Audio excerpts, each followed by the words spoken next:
Nous allons maintenant vous montrer les différentes étapes de mise en œuvre du doublage panel plaque Renault Ultra 32, qui est un complexe d'isolation intérieure qui fait aussi l'isolation avec le polystyrène Ultra 32 graphité, qui donne de très bonnes performances thermiques, et le parement qui est une plaque de plâtre de 13 mm. Le doublage panel plaque Renault Ultra 32 peut être posé de deux façons différentes. Premièrement, par collage classique avec du mortier adhésif, avec des plots disposés tous les 5-6 cm sur la largeur, à raison d'une rangée de plots tous les 10 cm. Pour être sûr que la pose par collage soit parfaite et que la colle soit répartie de manière uniforme sur toute la surface du complexe, on utilisera une règle bois qu'on appuiera fortement sur la plaque sur toute la hauteur. Donc ça, c'est la pose classique par collage sur un mur qui est sain et qui est de niveau, sans irrégularité. La deuxième méthode de pose, c'est sur des murs qui sont irréguliers. On va d'abord, au préalable, fixer des tasseaux bois. Ces tasseaux bois sont posés de façon horizontale et chevillés dans le mur, espacés entre 40 et 50 cm les uns les autres, avec une pose en quinconce pour permettre un passage d'air permettant la ventilation derrière le panneau. Ce type de pose doit être privilégié dans le cadre de murs anciens, car cela permet d'éviter le contact avec l'humidité qu'il peut y avoir sur le mur et en même temps de redresser le mur.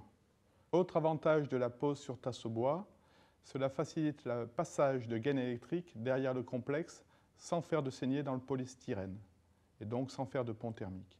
On prendra la peine de poser des cales au niveau du sol qui faciliteront le blocage en tête du complexe contre le plafond et qui éviteront les remontées d'humidité par capillarité. Il faudra tracer au préalable avec un crayon le positionnement des tasseaux pour pouvoir les repérer et faciliter le vissage ultérieur sur ces mêmes tasseaux. Il faudra prendre une vis qui fait l'épaisseur du complexe, plus 2 cm pour pouvoir se fixer dans le tasseau bois. On vissera ensuite le complexe sur ces tasseaux bois à raison d'une vis tous les 15 cm environ, pour avoir une très bonne tenue. On surveillera que chaque extrémité de la plaque soit bien en appui sur un tasseau bois et ne soit pas dans le vide au moment de la pose. Cela sera important pour la réalisation à venir du joint. Pour la finition, le vide en pied de doublage sera comblé avec de la mousse polyuréthane qu'on laissera expanser et qui, une fois qu'elle sera sèche, sera coupée avec un cutter à niveau. Pour la réalisation du joint, nous avons donc deux possibilités grâce à la plaque bord rond aminci. Cette plaque permet de faire un joint classique avec un enduit traditionnel et une bande papier traditionnelle.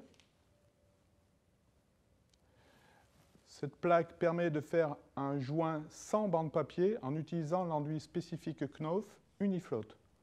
C'est un enduit qui est utilisé depuis plus de 20 ans sur le marché du particulier en Allemagne et en France maintenant, et qui permet par sa capacité technique et mécanique de se passer de bande à joint grâce au fait que nous travaillons avec des plaques bord rond amincies. Le joint réalisé devra être légèrement poncé comme un joint classique, et on profitera du fait d'avoir de l'enduit en joint disponible pour cacher les têtes de vis.